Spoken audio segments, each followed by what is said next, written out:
جھگڑے کا حل، فکر انگیز انشے، شارق علی۔ اگر آپ کسی ایسی صورتحال سے دوچار ہیں جسے اختلاف رائے، تنازعہ یا عام الفاظ میں جھگڑا کہا جا سکتا ہے، تو اس کا انجام دو صورتوں میں ممکن ہے۔ مثبت نتیجہ تو یہ ہوگا کہ مناسب اور منصفانہ حل کے بعد مقابل سے آپ کا تعلق مزید مستحکم ہو جائے، لیکن منفی نتیجے کی صورت میں یہ بھی ممکن ہے کہ آپ اس تعلق سے ہاتھ دھو بیٹھیں یا کسی نہ کسی صورت اس باہمی تعلق کو نقصان پہنچے۔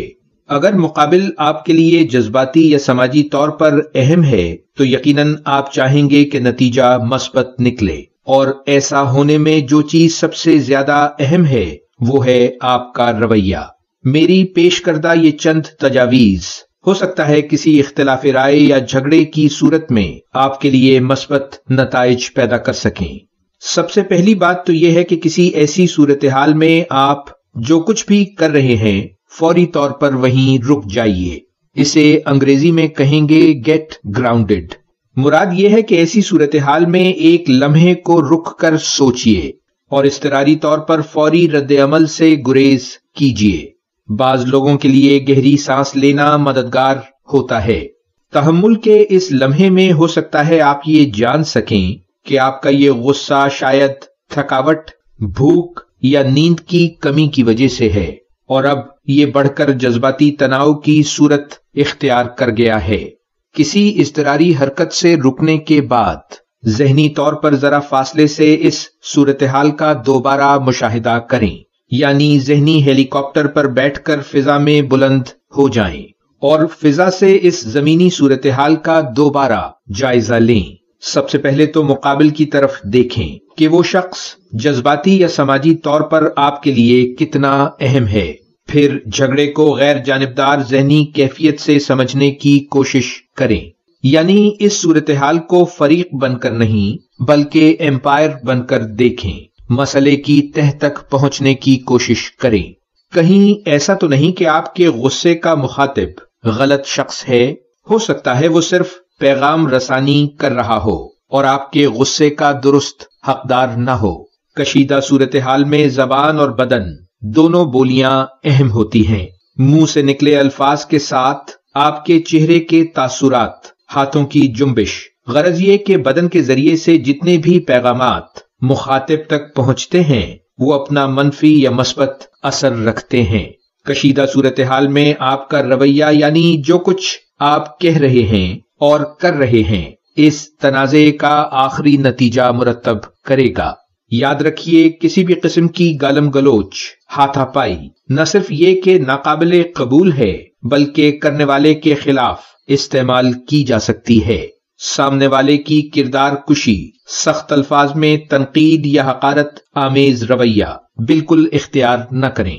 اس کے بجائے اگر آپ مخالف کو یہ احساس دلانے میں کامیاب ہو جائیں کہ آپ اس کا نقطۂ نظر سمجھتے ہیں اور اس کا احترام بھی کرتے ہیں، تو وہ بھی آپ کا نقطۂ نظر سمجھنے کے لیے آمادہ ہوگا، اور یہ سمجھنا سمجھانا ہی تنازع کے حل کی طرف جاتا ہوا کامیاب راستہ ہے۔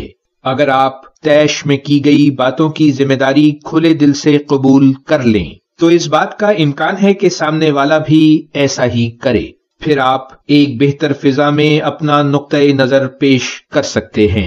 اپنے منفی جذبات کا اظہار بھی اگر مہذب اور سیدھے سادے انداز میں کیا جائے تو وہ کسی طنز یا ایسی حرکات جن سے غصے کا اظہار ہوتا ہو، مثلاً دروازے کو زور سے بند کرنا، سے کہیں بہتر ہے۔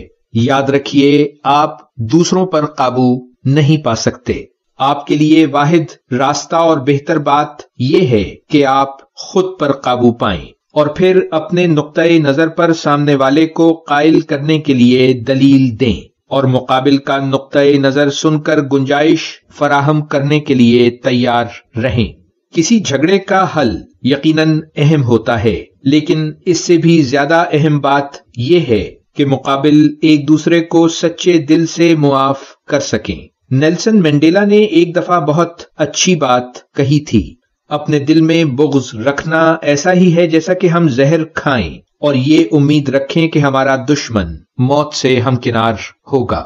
اکثر صورتحال میں مسئلہ اہم نہیں ہوتا، بلکہ دو مقابل افراد کے درمیان رشتہ اہم ہوتا ہے اور اس کے برقرار رہنے پر دونوں کی خوشیوں کا دار و مدار ہوتا ہے۔ اسی لیے صرف مسئلے پر مرکوز رہنے کے بجائے دور رس نتائج پر اپنی نظریں جمائی رکھنی چاہیے۔ شاید یہ آپ کا تجربہ بھی ہو کہ بعض اوقات کمپیوٹر درست کام نہ کرے تو اسے ری سٹارٹ کرنے سے چھوٹے چھوٹے مسائل خود بخود حل ہو جاتے ہیں۔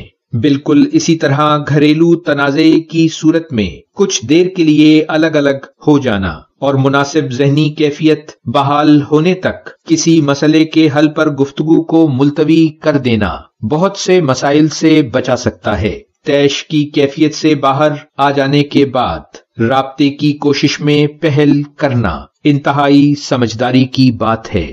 ممکن ہے میری یہ چند تجاویز آپ کے لیے کارآمد ثابت ہوں۔ اب آپ سے اجازت، اپنی خوشیوں سے جڑے رشتوں کا خیال رکھیے۔